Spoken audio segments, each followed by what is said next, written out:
100 करोड़ रुपए की प्रॉपर्टी वालों के आयुष्मान बन गए, अल्पसंख्यकों के, दलितों के, आदिवासियों के और पिछड़ों के जो गरीब परिवार हैं उनके कार्ड नहीं बन पाए। मान्यवर, मेडिकल कॉलेज बना दिया है, लेकिन मेडिकल कॉलेज के अंदर डॉक्टर नहीं है, एक भी सुपर स्पेशलिटी विभाग नहीं है। एएमयू एक बहुत बड़ा शिक्षण संस्थान है, जहां शिक्षकों का अभाव है, उसका फंड लगातार काटा जा रहा है। देश का नौजवान आज परेशान है, चाहे वो अग्निवीर के नाम पर हो, चाहे वो नीट के नाम पर हो और चाहे वो उद्योग धंधों के नाम पर हो। जुलाई 2015 से सितंबर 2023 के बीच भारत में लगभग 18 लाख फैक्ट्रियां बंद हुई हैं, जिसमें 54 लाख से अधिक लोगों की नौकरियां चली गई। आप जो 5 ट्रिलियन का लक्ष्य लेकर चले हैं, जब तक नौजवान को रोजगार नहीं मिलेगा, जब तक आप उस लक्ष्य को प्राप्त नहीं कर सकते। लगातार चल रहा है कि कानून देश में कड़े बनाए जा रहे हैं, लेकिन भीड़ अनियंत्रित होकर के जिस तरह से लोगों को मारने का काम कर रही है, जिसे मॉब लिंचिंग कहते हैं। मेरे जनपद में, मेरे मंडल में 3 लोगों को छत्तीसगढ़ के अंदर मारा गया। मान्यवर, उत्तर प्रदेश के अंदर, अलीगढ़ के अंदर इस प्रकार के भीड़ तंत्र ने एक व्यक्ति की हत्या की।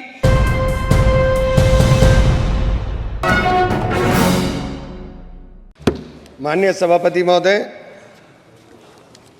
महामहिम राष्ट्रपति महोदय के अभिभाषण पर आपने मुझे बोलने की अनुमति दी, मैं आपका आभारी हूं।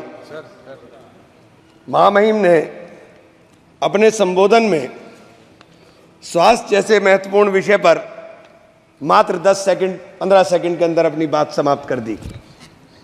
मान्यवर, 55 करोड़ भारतीयों को आयुष्मान योजना में पात्रता थी।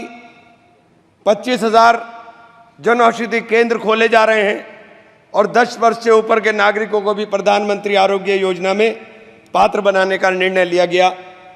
लेकिन मान्यवर, इसके साथ ही एक और बात जो बार बार कही जा रही है कि जिस परिवार के अंदर 6 यूनिट होंगी, केवल उनका ही आयुष्मान कार्ड बनेगा। एक तरफ जनसंख्या नियंत्रण की बात होगी और दूसरी तरफ जिनके ज्यादा बच्चे होंगे, केवल उनका ही आयुष्मान कार्ड बनने का काम होगा। आयुष्मान योजना के अंदर जब आप प्रगति का जश्न मनाते हुए इस चुनौती को भी स्वीकार करिए कि इस योजना में लगभग 34 करोड़ कार्ड जारी किए गए, जिनमें से 6.5 करोड़ 80 लाख लाभार्थियों को उपचार मिला। 55 करोड़ में से अभी भी 20-21 करोड़ के लोगों को कार्ड इस योजना के शुरू होने के 6 वर्ष 6 माह के बाद भी देश के अंदर नहीं मिल पाए। मान्यवर, एक ही टेलीफोन नंबर के ऊपर जिस प्रकार से लाखों कार्ड, एक टेलीफोन नंबर के ऊपर लाखों 7.5 लाख आयुष्मान कार्ड बना दिए गए। ये मान्यवर सरकार ने ही पकड़ा है, ये मैंने नहीं, सरकार ने ही पकड़ा है, ये सरकार ने ही बताया है। एक ही नंबर के ऊपर ये एक योजना लोगों के भलाई के लिए, लोगों के अच्छाई के लिए ये योजना थी। लेकिन इस योजना की अंदर जो खामियां हैं, मैं केवल उनके तरफ ध्यान दिलाने का काम कर रहा हूं। आयुष्मान योजना के जिस SECC डाटा सूची को बिना वेरिफिकेशन और जांच का आधार माना गया, उस सूची में भारी विसंगति है। 100 करोड़ रुपए की प्रॉपर्टी वालों के आयुष्मान बन गए, अल्पसंख्यकों के, दलितों के, आदिवासियों के और पिछड़ों के जो गरीब परिवार हैं उनके कार्ड नहीं बन पाए। मान्यवर, मैं ये बात आपसे कहना चाहता हूं। मान्यवर, मैं ये बात आयुष्मान योजना के ऑडिट में भी कैग ने गंभीर अनियमितताएं पाई थी।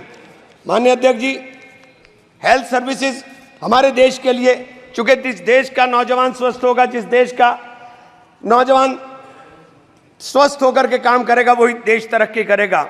स्वास्थ्य के ऊपर जब आप बात करते हैं कि हमने 315 मेडिकल कॉलेज नए बना दिए, लेकिन उन मेडिकल कॉलेज के अंदर क्या मानकों के अनुरूप आपने जो उपकरण है उनको उपलब्ध कराने का काम किया, या उन मानकों के अनुरूप आपने डॉक्टर उपलब्ध कराने का काम किया?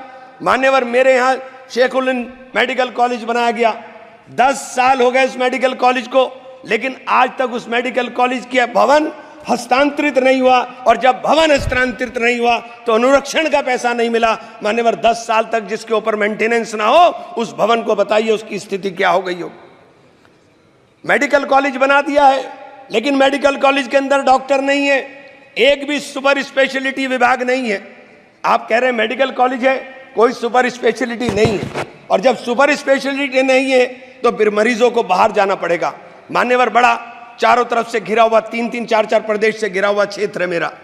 जब मेरे जैसे क्षेत्र जो समृद्ध क्षेत्रों के अंदर भी लगता है, वहां पर उस मेडिकल कॉलेज का, सरकारी मेडिकल राजकीय मेडिकल कॉलेज का ये हाल है, तो देश के अंदर क्या होगा। मान्यवर इस तरफ ध्यान देने की जरूरत है। इसी प्रकार से आपने विश्वविद्यालय का है, विश्वविद्यालय मेरे मां शाकुंभरी विश्वविद्यालय खोला गया, 4 साल हो गए, लेकिन आज तक शैक्षणिक सत्र पूरा के तरीके से स्टार्ट नहीं हो पाया। मान्यवर पूरी बिल्डिंग आज तक नहीं बन पाई। मान्यवर पूरा पैसा नहीं मिल पाया। आपके केंद्रीय विश्वविद्यालयों में जिस प्रकार के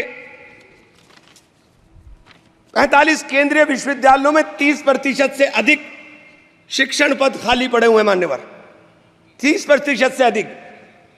एएमयू एक बहुत बड़ा शिक्षण संस्थान है, जहां शिक्षकों का अभाव है, उसका फंड लगातार काटा जा रहा है। किशनगंज के अंदर उसकी जो ब्रांच थी, वो ब्रांच ऑलमोस्ट बंद होने के कगार पर आ गई। मान्यवर इन संस्थाओं से गरीबों के बच्चे पढ़कर निकल रहे हैं।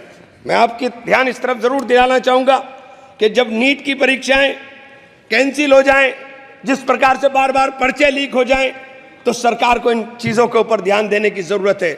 मान्यवर देश का नौजवान आज परेशान है, चाहे वो अग्निवीर के नाम पर हो, चाहे वो नीट के नाम पर हो, और चाहे वो उद्योग धंधों के नाम पर हो।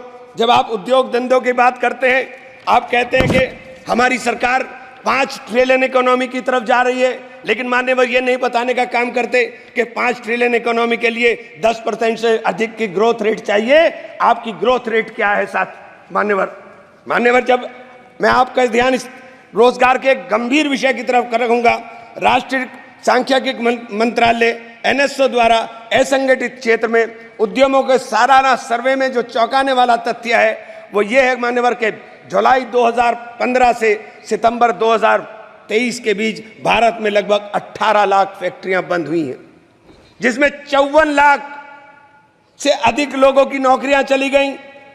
विनिर्माण क्षेत्र में असंगठित व्यक्तियों की संख्या 157 लाख से घटकर 178.2 रह गई, जो 9.3% गिरावट है। मान्यवर ये छोटी छोटी जो फैक्ट्री हैं, ये असंगठित क्षेत्र के उद्यम थे। इन असंगठित क्षेत्र के अंदर कुल 10 करोड़ 96 लोग काम कर रहे हैं। मान्यवर ये सरकार के आंकड़े हैं। मैं इसलिए ये बात कहना चाहता हूं कि जब आप 5 ट्रिलियन की बात करते हो, तो आपका निर्यात और आयात आपको देखना पड़ेगा कि आपके आयात के ऊपर निर्भरता कितनी हो गई है। निर्यात लगातार आपके देश के अंदर घट रहा है। मान्यवर मेरे यहाँ काष्ठ कला उद्योग है, पूरे विश्व के अंदर सहारनपुर का फर्नीचर जाना जाता है। हमारे यहाँ 1500 करोड़ का कारोबार होता था, लेकिन 1500 करोड़ का कारोबार घट करके 800 करोड़ पर आ गया। मान्यवर जब 800 करोड़ पर मेरे अकेले एक डिस्ट्रिक्ट के अंदर कारोबार आ रहा है, मान्यवर 650 जिले हैं इस देश के अंदर, 650 से जिलों से अंदर क्या स्थिति होगी। मेरे यहाँ दूसरा काम हौजरी का चल रहा था। हौजरी का भी पूरा का पूरा देश के अंदर हमारी यहाँ से सप्लाई होती है, लेकिन हौजरी के उद्योग के लिए हमारे यहाँ किसी प्रकार का कोई नहीं। अगर टेक्सटाइल पार्क, मान्यवर मेरी मेडन स्पीच है और आपसे अनुरोध है कि मुझे कम से कम 5 मिनट दे दे, कम से कम। मान्यवर टेक्सटाइल और गारमेंट पार्क हमारे यहाँ अगर बनाए जाएंगे तो इनमें 2.5 लाख लोग रोजगार के अंदर लगे हैं। इन लोगों को रोजगार मिलने का काम होगा। अगर इनको रोजगार मिलेगा मान्यवर, तो मैं ये कहना चाहता हूं, आप जो 5 ट्रिलियन का लक्ष्य लेकर चले हैं, जब तक नौजवान को रोजगार नहीं मिलेगा, जब तक आप उस लक्ष्य को प्राप्त नहीं कर सकते। आप बार बार मान्यवर लगातार चल रहा है कि कानून देश में कड़े बनाए जा रहे हैं, लेकिन भीड़ अनियंत्रित होकर के जिस तरह से लोगों को मारने का काम कर रही है, जिसे मॉब लिंचिंग कहते हैं। मेरे जनपद में, मेरे मंडल में 3 लोगों को छत्तीसगढ़ के अंदर मारा गया। मान्यवर उत्तर प्रदेश के अंदर, अलीगढ़ के अंदर इस प्रकार के भीड़ तंत्र ने एक व्यक्ति की हत्या की। मान्यवर आगरा के अंदर 2 लोगों ने आत्महत्या की, केवल पुलिस के उत्पीड़न से तंग आकर के। मान्यवर फिरोजाबाद के अंदर एक कैदी मारा गया, जो पुलिस सही सलामत उठा करके ले गई। जो ये हालात देश के अंदर बन रहे हैं, आप कानून सख्त करने की बात कर रहे हैं मान्यवर, ये कानून सख्त करने से केवल काम नहीं चलेगा, उसके ऊपर अमल करने से काम चलेगा। मान्यवर, अमल होना चाहिए। Please conclude please. 2 मिनट मान्यवर, बस 2 मिनट में करते हूँ। अगर आप मैं आपसे मान्यवर जरूर एक बात जरूर कहना चाहूंगा। मेरे क्षेत्र में मां शाकुंभरी बहुत बड़ी सिद्धपीठ है। बाहर 10 साल से मान्यवर, पिछले 10 साल से दिल्ली यमुनोत्री नेशनल हाईवे अधूरी स्थिति के अंदर पड़ा हुआ है। बार बार बड़ा शोर मचाया जाता है कि सब पूरा हो रहा है, लेकिन आज तक नहीं हुआ।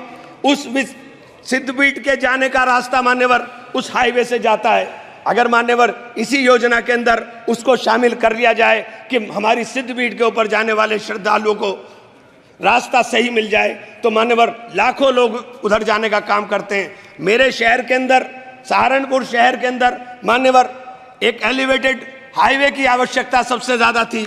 मैंने आपके माध्यम से अनुरोध करना चाहता हूं कि हम लोग जीत कर आए हैं, लोगों ने बड़ी उम्मीदों के साथ जीता है। और मुझे तो कहा था रघुकुल रीत सदा चली आई, प्राण जाई पर वचन न जाई। जिन लोगों ने मुझसे वचन लेकर के जीत का वादा किया था मान्यवर, मेरी भी जिम्मेदारी है। मैं आपसे हाथ जोड़कर विनती करता हूं मान्यवर, सरकार को कहें कि हमारे